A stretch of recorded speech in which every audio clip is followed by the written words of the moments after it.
Hi friends, welcome to our channel. இப்போ நம்ம எங்கே இருக்கோம் பார்த்தீங்கன்னா, நம்ம ஈரோடு டிஸ்ட்ரிக்டில் கொடிவேரி வாட்டர் ஃபால்ஸ் பக்கத்தில் தாங்க இருக்கிறோமே. இப்போ போன விழாக்கு பார்த்துருந்தீங்கன்னா கொடிவேரி வாட்டர் ஃபால்ஸை பார்த்துருப்போம். இப்போ இங்கேருந்து நம்ம எங்கே போகிறோம் பார்த்தீங்கன்னா, அதே ஈரோடில் இன்னும் 2 பிளேஸ் கவர் பண்ண வேண்டியது இருக்குதுங்க. ஆல்ரெடி 2 பிளேஸ் கவர் பண்ணிட்டேன், அது போன விழாவில் பார்த்துருந்தா தெரியும்.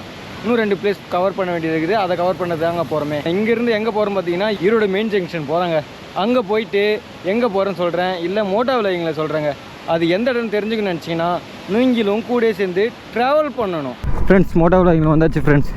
எங்கே போகிறேன்னு சொல்லிட்டு நான் இப்போவே சொல்கிறேன், ஏன்னா போக போக மறந்துடுவேன். அந்த பேர் வேறு வாயில் நுழைய மாட்டேங்குது. எங்கே போகிறேன்னு பார்த்தீங்கன்னா, அருள்மிகு நட்டேஸ்வரர் திருக்கோவில். அது எங்கே இருக்குதுன்னு பார்த்தீங்கன்னா, ஈரோடு மெயின் ஜங்ஷனை தாண்டி இருக்குதுங்க. அது இங்கேருந்து எத்தனை கிலோமீட்டர் இருக்குது பார்த்தீங்கன்னா, 67 கிலோமீட்டருங்க. அதாவது கொடிவேரி வாட்டர் ஃபால்ஸ்லேருந்து 67 கிலோமீட்டருங்க. வண்டியை ஒரே ஸ்டிச்சாக எடுத்துன்னு போயிடலாம், எங்கேயும் இடையில நிப்பாட்டுற மாதிரி ஐடியா இல்லை. மேபி காலையிலேருந்து இன்னும் டீ குடிக்கல, அதனால் டீ குடிக்க நிப்பாட்டலாங்க. அப்படி இல்லைனா ஒரே ஸ்டிச்சு தாங்க ஃப்ரெண்ட்ஸ். ஒரு 35 கிலோமீட்டருக்கு அப்புறம் ஒரு சின்னதாக ஒரு டீ பிரேக் ஒன்று எடுத்தாங்க. இப்போ டீ குடிச்சிட்டு தான் கிளம்புறோம். ஏன்னா நேற்று நைட்டு டென்ட்டில் தூங்கினா நிம்மதி இல்லாத தூக்குங்க. பெட்ரோல் பங்கில் தூங்கினா நிம்மதியாக தானே தூங்குவேன். ஆனால் சார்ஜிங் போர்ட் வந்து என் பக்கத்துலேயே இல்லை. அதுவும் உள்ளே இருந்தால் கூட பரவாயில்ல, சரி அவங்க சேஃப்டியில் இருக்குது அப்படின்னு நினச்சிக்கலாம். அது உள்ளே இல்லையா, வெளியே இருந்தது அந்த தண்ணி குடிக்கிற இடத்துல, பாத்ரூம் போயிட்டு வர இடத்துல. அதனால் கொஞ்சம் பயத்தோடையே நிம்மதி இல்லாத தூங்கினாங்க. நைட்டு ஃபுல்லாக வந்து ஃபோனுக்கு சார்ஜ் போட்டேன், 2 பேட்டரிக்கு சார்ஜ் போட்டேன். அதுக்கப்புறம் பவர் பேங்க் ஃபுல்லாக போட்டுன்னு அலாரம் வச்சு எரிஞ்சு பார்த்துன்னு ஏறினேன். அப்படியே வாசலில் அந்த பக்கம் திருப்பிட்டேன். அதனால் நிம்மதி இல்லாத தூக்கங்க. நைட்டு 10 மணிக்கெலாம் க்ளோஸ் பண்ணிட்டாங்க பெட்ரோல் பங்கை. அந்த டைமில் வேறு ஆளுங்க வராங்களா, இந்த தூக்கம் வேறு இல்லையா, ப்ளஸ் வந்து காலையில் வேறு சாப்பிட்லையா, ரைட் பண்ணினே இருக்கிறேன்னா, அதனால் ஒரு மாதிரி தூக்கம் சொக்குதுங்க. அப்படியே உடம்புலாம் டயர்டாக அடித்து போட்ட மாதிரி தூக்கம் சொக்குது. நான் மட்டும் அப்படியே போதையில் ஓட்டுனுக்கிற மாதிரி ஓட்டுன்னு இருக்குங்க வண்டியை. சரி, இதுக்கப்புறம் வேலைக்கு ஆகாது, ஒரு சின்னதாக ஒரு டீ பிரேக் எடுத்துகிட்டு அதுக்கப்புறம் கிளம்பலாம்னு சொல்லிட்டு தாங்க டீ கல்லில் வண்டி நிப்பாட்டினேன். நான் அதிகமாக ரைட்டில் வந்து டீ பிரேக் எடுக்க மாட்டேங்க, ரேரு. எப்போ எடுப்பேன்னா ரொம்ப முடியல, அப்படியே நான் வண்டி ஓட்டுறதே சரியில்லை. எனக்கே தெரியும், நீ வண்டி ஓடுற விதமே சரியில்லைடா, எங்கெங்கே தூங்குறடா, எங்கெங்கே போகிறடா, ஃபோக்கஸ்டு அதில் இல்லைடா அப்படின்னு சொல்கிற மாதிரி இருக்கும். இப்போ நான் உங்கள்கிட்ட பேசினே இருக்கேன், ஃபோக்கஸ் ஃபுல்லாக இதில் இருக்குது, நான் நிதானமாக இருக்கிறேன். ஒரு நேரத்தில் உங்கள்கிட்ட பேசாமல் அமைதியாக ஓட்டுன்னு வருவேன். அது ரோடு ஃப்ரீயாக இருக்குமா, காலை தூக்கி இப்படி வச்சுக்குவேன், அப்படியே ஃப்ரீயாக அப்படியே போயினே இருப்பேன். அப்படியே டக்குன்னு தூக்கம் வரும், சுக்குவேன். அப்புறம் காலை எடுத்து முன்னாடி வைப்பேன். ஃப்ராக்சர் ஆஃப் சைனில் எது ஒன்றா நடக்கலாம்ல, அதனால் ஓவராக ரிஸ்க் எடுக்க மாட்டேங்க. லைட்டாக அந்த தூக்கம் வருதா கண்ட்ரோல் பண்ணி பார்ப்பேன். முடியலையா, ஒரு கட்டத்துக்கு மேலே முடியல நமக்கே தெரிஞ்சிடும். அந்த மணி நேரத்தில் வந்து டீ பிரேக் எடுத்துருவாங்க. இங்கேருந்து நம்ம டெஸ்டினேஷன் அடைய எத்தனை கிலோமீட்டர் இருக்குன்னு பார்த்தீங்கன்னா 26. ஆமாம், ஏன்னா அங்கே 28 பார்த்தேன். ஒரு 2 கிலோமீட்டர் தாண்டி வந்திருப்போன்னு வச்சுக்கலாம். நம்மள ஒரு மணக்கணக்கு போட்டு சொல்கிறது தான். ஈரோடு வந்தாச்சு ஃப்ரெண்ட்ஸ். இப்போ ஈரோடு சிட்டியில் தான் இருக்கிறோம், அதாவது மெயின் சிட்டியில் தாங்க இருக்கிறோமே. மேப்பு பார்த்தா தெரியும், சுற்றி கொச்சன்னு பில்டிங்காக தான் இருக்குது. நம்ம சென்னையில் சவுகார்பேட்டை இருக்கிற மாதிரி இருக்குது. எல்லாம் விளையாட்டு ஜாமானாக இருக்குதுங்க. அது ரொம்ப ரோடு சின்னதாக இருக்கும், ரொம்ப கொஞ்சம் பெருசாக இருக்குதுங்க ஃப்ரெண்ட்ஸ். இப்போ பிளான் சேஞ்ச் பண்ணிட்டேன் ஃப்ரெண்ட்ஸ். என்னென்னு பார்த்தீங்கன்னா, பெருசாலாம் சேஞ்ச் பண்ணல, சின்னதாக தான் சேஞ்ச் பண்ணியிருக்கேன். ஈரோடு வரைக்கும் வந்துட்டோம். ஈரோடோட ஃபேமஸ் ஃபுட்டு சாப்பிடாமல் போனால் எப்படி அப்படின்னு சொல்லிட்டு ஃபேமஸ் ஃபுட்டு தேடின பிறகு யூடியூப்பில் எல்லோரும் பள்ளிப்பாளையம் சிக்கன் தான் சொல்கிறாங்க. நானும் மோஸ்ட்லி கேள்விப்பட்டிருக்கேன் பள்ளிப்பாளையம் சிக்கன் சொல்லிட்டு. அது இங்கேருந்து எத்தனை கிலோமீட்டர் பார்த்தீங்கன்னா 5.5 கிலோமீட்டர் தாங்க.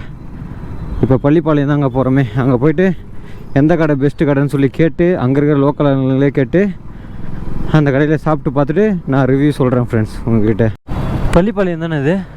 பள்ளிப்பாளையம் தானே? இங்கே எங்கன்னா ஹோட்டல் நல்லாயிருக்கும்? எந்த ஹோட்டல் நல்லாயிருக்கும் சாப்பிட்றதுக்கு? ஆமாம், என்ன இது இங்கே என்ன ஸ்பெஷல்? இங்கே பள்ளிப்பாளையம்னா சிக்கன் தானே சொல்லுவாங்க.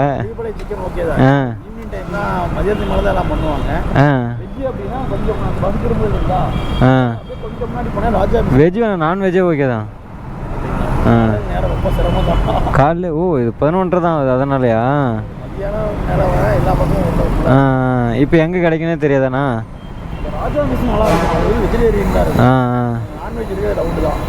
நான்வெஜ் இந்த டைமில் எங்கேயுமே இருக்காதா ஃப்ரெண்ட்ஸ்? காலையில் 11:30 தான் ஆகுது, அதனால் இப்போ நான்வெஜ் செய்ய மாட்டாங்களாங்க. கோயிலுக்கு போகிறோம், வெஜ்ஜு சாப்பிட்லாம். பட்டு பள்ளிப்பாளையம் வந்துட்டு சிக்கன் சாப்பிடாமல் வெஜ்ஜு சாப்பிட்டு போனால் என்ன இருக்குது அப்படின்னு பார்க்க வேண்டியதாக இருக்குது. டபுள் மைண்டாக இருக்குதுங்க, என்ன பண்ணுறதுனே தெரிலங்க. நம்ம ஒரு ஹோட்டல் ஒன்று பார்த்து வச்சுருக்கோம், கவுண்டர் ஹோட்டல்னு சொல்லிட்டு. அந்த ஹோட்டலுக்கு போய் பார்ப்போம், அது திறந்துருந்தால் சாப்பிடுவோம். அப்படி இல்லைன்னா நம்ம எங்கே போகணும்னு நினச்சோமோ அங்கே போகலாங்க. என்ன பண்ண முடியும் அப்புறம்? அதுக்குன்னு நைட்டு வரைக்கும் உட்காந்து இருக்க முடியும் இந்த இடத்துல. இன்னொரு நாள் ஈரோடு பக்கம் என்னைக்குன்னா வராமல் போயிடுவோம். அப்போ சாப்பிட்டுக்குன்னா போச்சு, அவ்வளோதான். கடை இல்லைங்க, மூடி இருக்குதுங்க. இந்த பாருங்க, ஈவினிங் தான் திறப்பாங்க பொழுதுங்க. சரி, ஓகே, முடிஞ்சு போச்சு. இதுக்கப்புறம் எதையும் எதிர்பார்க்கக்கூடாது, நம்ம போக வேண்டிய இடத்துக்கு போய் சேருவோம். இங்கேருந்து நம்மளோட டெஸ்டினேஷனுக்கு எத்தனை கிலோமீட்டர்னு பார்த்தீங்கன்னா 17 கிலோமீட்டருங்க. அப்போயே போய் சேர வேண்டியது. இங்கே வந்து பிளானை சேஞ்ச் பண்ணி இப்போ திரும்ப 17 கிலோமீட்டர் சுற்ற வேண்டியதாக இருக்குது. எல்லாம் எப்போயே போய் சேர்ந்த நேரத்துக்கு அந்த இடத்த முடிச்சுட்டு வேறு இடத்துக்கு போக வேண்டியதுங்க. ஃப்ரெண்ட்ஸ், நம்ம டெஸ்டினேஷன் பக்கத்தில் வந்துட்டோம் ஃப்ரெண்ட்ஸ். இன்னும் எத்தனை மீட்ரு இருக்குதுன்னு பார்த்தீங்கன்னா 400 மீட்ரு தாங்க இருக்குது. ஆக்சுவலாக இது ஒரு கோயிலுங்க. ஆகா, பாலத்து மேலே போன பொழுதுங்க செம்மையாக இருக்குதுங்க. எதற்கு ஒரு கார் மட்டும் வருதுங்க. நல்லா இது 2 சைட்லேயும் ப்ளூஷா. ஃபஸ்ட்டு இதுமாரி இல்லை பொழுது போடு, நல்லா சூறாக போயிட்டோம். இதெல்லாம் எப்போ வச்சாங்களோ, வச்சு 1 வருஷம் இருக்குமோ. இது இல்லாமல் வந்தால் நல்லா இருந்திருக்கும்ல. வியூ அந்தாண்டி இந்தாண்டி பார்க்கறதுக்கு. ஏன் நின்று காட்டுறேன் பாருங்கள், ஆறு ஓடுதுங்க. இன்னும் ஆறு கொள்ளிடம் ஆறாக இருக்குமோ, அது என்ன ஆறோ தெரியல. இங்கே கோயில் இருக்குது, அந்த கோயிலுக்கு தான் இவ்வளோ தூரம் வந்தோம் நம்ம. இந்த இருக்குது பாருங்க கோயில். இந்த கோயிலுக்கு தாங்க வந்தோமே. இதோ நிற்குது. சரி, ஓகேங்க, நான் போயிட்டு சாமி கும்பிட்டு வரேன். உள்ளே வந்து வீடியோ எடுக்க முடியாது, ஏன்னா இது கோயில், கேமரா யூஸ் பண்ண அலோடு கிடையாதுங்க. ஃப்ரெண்ட்ஸ், கோயிலில் போய் பார்த்துட்டு வந்தாச்சு ஃப்ரெண்ட்ஸ். உள்ளே ஈஸ்வரன் சாமி தாங்க, அதாவது சிவன். ஓகே, இவரை பார்த்து முடிச்சிட்டுமா அடுத்து எங்கே போகிறோன்னு பார்த்தீங்கன்னா இவரோட பையன், அதாவது சின்ன பையனை பார்க்க போகிறேங்க. எங்கன்னு பார்த்தீங்கன்னா சென்னிமலை முருகன் கோயில் தாங்க. ஆமாங்க, முருகன் கோயில் தான் போகிறோம். முருகனை தான் இவரோட சின்ன பையன்னு சொல்லி சொன்னேன். சிவனுக்கு சின்ன பையன் தானே. சென்னிமலை முருகன் கோயில் இங்கேருந்து எத்தனை கிலோமீட்டர்னு பார்த்தீங்கன்னா 34 கிலோமீட்டருங்க. எப்படியும் 1 ஹவருக்கு மேலே ஆகிடுங்க. இப்போயே மணி வந்து 12:30. அவ்வளோதாங்க. முருகரை பார்த்துட்டுனா அதோட ஈரோட விலாகை என் பண்ணிக்க வேண்டியதாங்க. சென்னிமலை வந்துட்டோம் ஃப்ரெண்ட்ஸ். இப்போ அடிவாரம் வர போகிறோம். இங்கே அடிவாரத்தில் வந்து மேலே மலைக்கு எத்தனை கிலோமீட்டர்னு பார்த்தீங்கன்னா 3.8 கிலோமீட்ரு.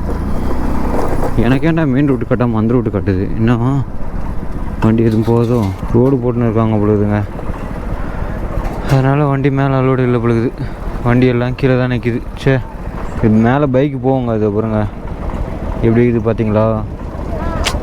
நல்லா எத்தனை 1 2 3 4 5 6 கொண்டை ஊசி வளைவுங்க. அதுக்காக தான் ஆசைப்பட்டு ஓடியாந்தாங்க. மலை மேலே இருக்குது கோயில், அதுவும் பைக் ரைடு அப்படின்றதுனால தான் இப்படி வந்தேன். இது மெயின் என்ட்ரன்ஸ் இதாக இருக்குது, ரூட் இப்படி காட்டாமல் எனக்கு மேப்பு அப்படி காமிச்சிச்சிங்க, சந்துக்குள்ளே பூந்து வர மாதிரி. ஃப்ரெண்ட்ஸ், சிவனை பார்த்த மாதிரி அவரோட பிள்ளை முருகனை பார்க்க முடியலங்க என்னால். பார்க்க முடியும், நான் தான் மெனக்கிட்டு போய் பார்க்கல. எதனால பார்த்தீங்கன்னா நான் பைக் ரைடு நினச்சின்னு தான் ஆசையாக வந்தேன். கடைசியில் பார்த்தா இங்கே ரோடு ஒர்க் நடக்கிறதுனால பைக் அலோடு கிடையாது. நம்ம நடந்து போய் தான் போய் பார்க்குற மாதிரி இருக்கும். அதாவது ஸ்டெப்ஸ் ஏறி போய் தான் பார்க்குற மாதிரி இருக்கும். நமக்கு ஸ்டெப்ஸ் ஏறி போய் பார்க்குற அளவுக்கு இப்போ உடன்பாடு கிடையாது. நான் ஆசையாக வந்தது பைக் ரைடுக்கு மட்டும்தான். ஏன்னா 6 கொண்டை ஊசி வளைவு இருந்தது, நல்லாயிருக்கும் அப்படின்னு சொல்லிட்டு ஒவ்வொரு எதிர்பார்ப்போடு வந்தேன். கடைசியில் பார்த்தா எப்போ இன்றைக்கி என்ன டேட்டுன்னு பார்த்தீங்கன்னா 19 தாங்க. நேற்று தாங்க ஒர்க் ஸ்டார்ட் ஆகிருக்குது. 17, அதாவது முந்தானத்து வந்ததுன்னா நம்ம மலை ஏறி பார்த்துருக்கலாம். முந்தானத்து வரல, என்ன பண்ணுறது, நமக்கு என்ன தெரியும். அதனால் கரூர் விலாகை இதோட என் பண்ணிக்கிறேங்க. எனக்கு தெரிஞ்சு கரூர் விலாகில் எல்லாத்தையுமே கவர் பண்ணிகிட்ருப்பேன். எனக்கு தெரிஞ்ச மோஸ்ட் ஆஃப் இடங்களை கவர் பண்ணியிருக்கேன். எனக்கு தெரியாத ஒரு சில இடங்கள் விட்டுருக்கலாம். அதிகபட்சம் கோயில் இருக்குது, அதனால் கோயில் நகர்றதுனால தவிர்த்துறேன். எப்படி நல்லா இருக்கிற ஒரு கோயில் வந்து ஒரு நல்ல பிளேஸில் இருக்கும் பார்த்தீங்களா, அந்த மாதிரி கோயில் மட்டும் தவிர்க்காமல் போயிட்டு வந்துடுறேன். இது இப்போ மலை மேலே பைக் மட்டும் அலோவ் பண்ணியிருந்தாங்கன்னா கண்டிப்பாக எதுவும் மேலே போயிட்டு வந்திருப்பாங்க. மற்றபடி கரூரில் வேறு எதனா விட்டுட்டேனான்னு எனக்கு தெரியல.